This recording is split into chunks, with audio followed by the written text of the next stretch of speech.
What's going on, y'all?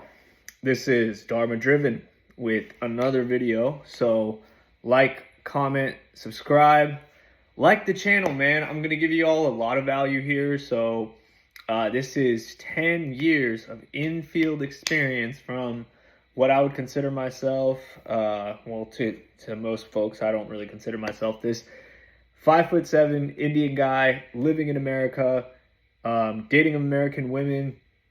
Going around, finding his place in the world in America, okay, in the West. So, a little bit of background about me. I was not born here. I came here, immigrated here when I was very young. And this is my life. This is my experience and just kind of my take on the world through the eyes of the experiences that I've had. So, the day I discovered, topic of this video, day I discovered women's hypergamy was real, okay? Now, there have been several instances where this has happened to me. There have been, I'll actually start with the first one. This was way back when. This is not even something, way before I discovered the definition of what hypergamy is. So, this was sophomore year.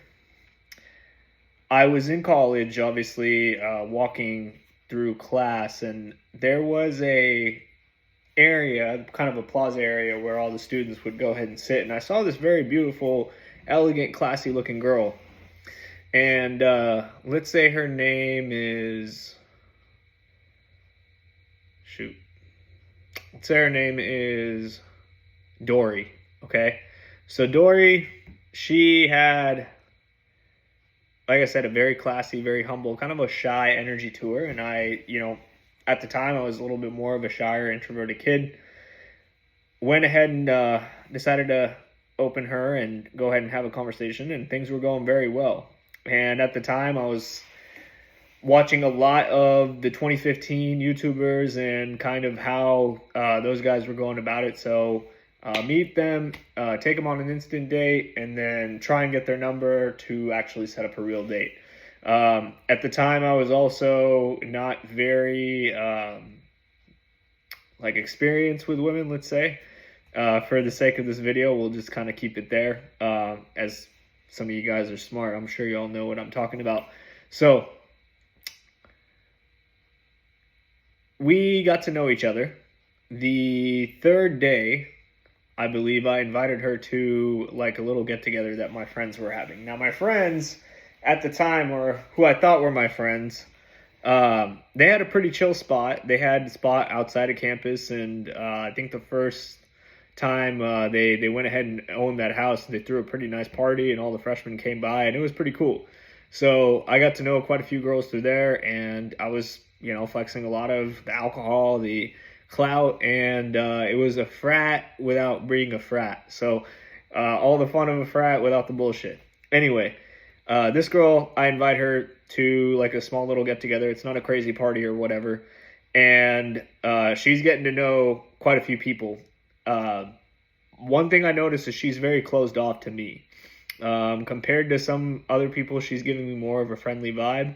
And then I could really see like a flirty vibe with a couple of the other guys, and they were considerably more white than me, taller than me, just overall better looking. They were I'm nowhere near. I would consider myself a lot better looking now, but they were chads pretty much. So there's this one guy, I hated him. Let's call him William. Okay, now William, he had this bravado to him, just kind of your typical college douchebag, thinks he's above everybody, treats everybody like shit, drinks, smokes weed, all that stuff. So I didn't think that this girl would have the type of personality to be attracted to that type of dude, but apparently she was. Within the first 2 days, I think that she met this guy. Complete opposite personality from me, right? Asshole, douchebag, doesn't care about women, like does pretty much absolute destructive behavior, crosses his friends. everything. He ends up knowing that I liked her. He ends up going ahead and sleeping with her. I was pissed, okay? And I really crashed out, drunk, whatever. And then I noticed that, I kind of got over it afterward. It was just, one of my first few wake up calls since I was a good boy, of just how ruthless sometimes a woman can be in terms of picking a partner, and how counterintuitive everything was, to everything modern society said about being a good guy. So I end up going and just being alone for a little while, and I'm still part of the group and stuff like that. Then I find that she gets bored of that guy, and then she moves on to somebody else, which is one of my best friends. And I had a lot of respect for him. I still do. And he was very welcoming, very kind guy. And he ends up falling for her feminine charm. They end up having a lot more sort of a boyfriend-girlfriend energy, and he is a very nice guy like me. He was a gentleman. But what I found out was that woman, she was really consuming a lot of emotional energy for him. And he ends up telling me, like, hey, before I do anything, I just want a bunch of permission to go ahead and do this because I know you really like the girl. And I was like, dude, at this point, like, it doesn't matter. Like, she's already been with William, and I'm not gonna go ahead and, like, get in the way of y'all. Like, I'm nobody at this point. So I'm an observer at this point, and the craziest part was he ends up, in carnal relations with her. And she is very, very into him. She, like, practically wants to marry him. He ends up meeting her father and all this. Like, she ends up meeting his family. He says he reminds her of his childhood crush. So I was like, hey, man, like, if you guys end up being happy, that's totally fine. Little do I know, this woman ends up leaving him. So there's two people now in our friends group that she's left, and she goes for the third guy, which I personally considered him like the leader of the group. Like, he had a very domineering presence to him, and he was the top guy. So he wanted a 50s, traditional housewife, and she leapt on him like freaking turkey and Thanksgiving, man. Like, within, I think, 2-3 years, they started being in a relationship. She ended up being engaged, and it was kind of off and on with them. So after a while, I think she was dating somebody else, and then she got back with him. So, mind you, this guy had women in his life all the time. So, moral of the story is they end up getting engaged, and she ends up marrying him, and now she's living this very traditional, ethical housewife life. But little do people know, she always was and will be a thought pocket, okay? Shout out to Lion D. So that was the first instance, okay? Second instance, there was a couple women in my life, and this is when I got a lot better at game. This is after I, lost my virginity, everything. And I was seeing that this girl was really into me. She liked doing all sorts of stuff that I like doing. She had a very adventurous, caring personality to her as well. And at the end of the day, I was under the impression that she and I had a very nice connection because of the spontaneity of how we met. I met her right at the bus.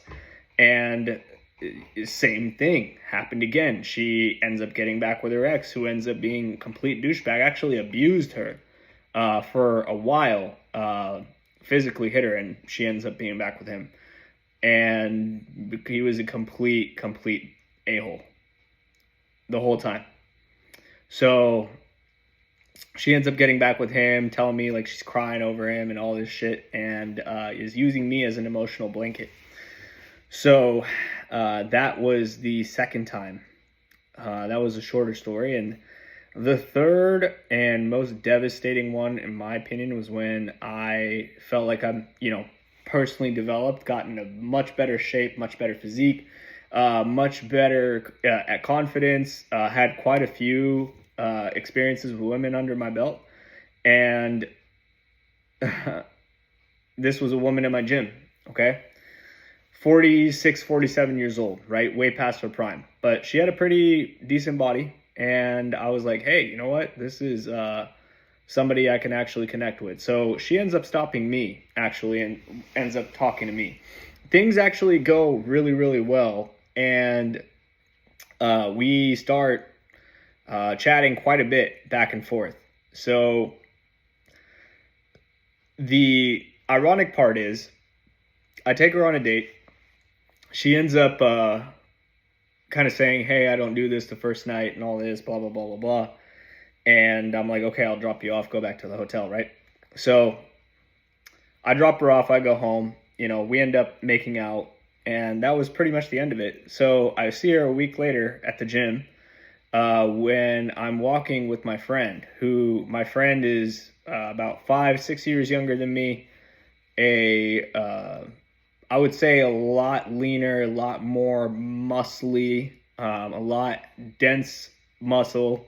That's the best way I could describe it, and just has more of a brash, cocky type persona, as any young man should. You know what I mean? Like, he was like 23, just graduated college, and he had his own business at the time too. I'm not sure what he's doing right now, but he was not working a traditional 9-to-5. So he had a very independent entrepreneurial spirit, which I can definitely respect. And the ironic part was she immediately did the exact same thing that the other girls did. She made the first move, decided to go ahead and go for him like freaking Christmas meat, dude, like Christmas ham. It was crazy. Within the first date, she ends up taking him back to his place, and they end up doing the deed. He ends up lying to her that he's a lot older because of the age gap, and she doesn't care. You know what I mean? So the crazy part of me, I at the time was just a little bit butthurt. I'm not gonna lie, I felt like a bitch at the time. So him and I we weren't as good friends after that. And that's when I found out, like, hey, female hypergamy is real, okay? Now, you guys can take this into two perspectives. Number one, for the guys that are, not having that much experience with women and say, oh, man, like, no matter who or what I become, there's always going to be a guy that's better than me. Well, to an extent, yes, that is true. There always will be. But once you end up finding out that you can go ahead and beat to your own drum and are completely unapologetic to how you feel and how you behave or what you want, then things become a lot easier. And that's when average, for, I would say, like more average guys, the ones that, aren't exceptionally looking or don't have striking features, like, you guys can still end up finding women you guys like. Like, I'm a living example of that, and I can assure y'all that with enough time, enough persistence, and going for what y'all want, and sticking to a solid standard, you guys will be able to go ahead and get women that you guys want, okay? I was shunned, and I was disliked by a lot of women, but through that, a lot of women ended up liking me too. So I've had instances myself where I was the guy that the women chose versus somebody else. There was times where I was at the club. These women had husbands, and one of them took me home. There was another time where I was at this karaoke bar where this woman was just angry at her husband for going ahead and I think cheating or something like that. I'm not exactly sure, or just making a bad decision, some sort of bad financial decision or something like that. And she ends up we end up connecting and everything like that. She ends up taking me back to the hotel, and wham bam, thank you, ma'am, Sam's your uncle. So there are a lot of instances where I've had the better end of the stick. So what I'm trying to say is, there's always going to be somebody that's better. There's always going to be somebody that's bigger. There's always going to be somebody that's better looking. And there's always going to be somebody that is just a better option. So you have to be able to beat your own drum and end up finding happiness in yourself first. And that is the unbeatable man. A rejection is not a rejection if you look at it as God's protection. That's kind of the best way I can go ahead and describe it. Is every rejection, every success, you have to treat them equally. And you have to treat them more like, okay, I'm glad I didn't waste my time with that woman, because at the end of the day, she would have done that to me anyway. So there has to be a positive point. And the reason why I'm making this video is because there's a lot of doomers out there, especially on YouTube, that think because of where they're at, or because of their ethnic origin, or because of the disadvantages that they've had, it has been absolutely horrible for them in terms of the dating market. Well, guess what, man? Like, life ain't all sunshine and rainbows. You have to go ahead and persist if you want shit in life, man. Like, I don't think I'd be where I'm at if I just gave up. I think I'd be in a much worse position. So for the guys that can resonate with me, I hope this kind of gives you hope. I'm going to actually introduce more better videos about how to go about, texting process, what my process is. I'm still kind of honing down some extra stuff, but hey, I just had a chick over. We had, a lot of fun on Wednesday night. Things were good. So the moral of the story is, there is always going to be somebody for you. A lot more women than you think will like you if you are a man of purpose, and a man that really stands on his laurels. You know what I mean? Stands on his beliefs. Doesn't waver, doesn't falter in front of everybody. Not even your boss. Not even your coworkers. Not even anybody, bro. Not even your parents. Like, you have to be able to stick in for yourself and be self-independent, independent. And that's what women crave these days. There's still a lot of guys, a lot of marriages ends up in divorce, man, like because of people changing, guys not being the same. I hate to say it, but I feel like anytime a guy ends up being comfortable in a relationship, that's when a woman starts to smell weakness.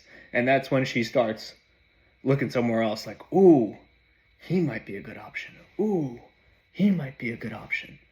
So guys, like, there are options everywhere. There are options for y'all too. It's just not going to be as easy to access those options. So the moral of the story is, guys, that yes, hypergamy is real. Women's selection method is absolutely ruthless. And you can either look at it from two perspectives. You can look at it from a negative perspective or a positive perspective, and that choice at the end of the day is yours. So don't let anybody go ahead and dictate how you should feel. All right?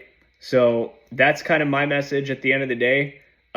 There's a lot of other channels that I can definitely recommend for you guys to get your mind right. They're definitely not for little punk ass bitches. So if you're a punk ass bitch, I don't even want y'all on my channel, bro. Like, I want guys that really resonate with my message and still are disenfranchised, but know that they are meant for greater things. So guys, please like the video, comment, subscribe. I'm ultimately here to help y'all, and I ask for very little in return. So yeah, party on. This is Dharma Driven. Bye-bye.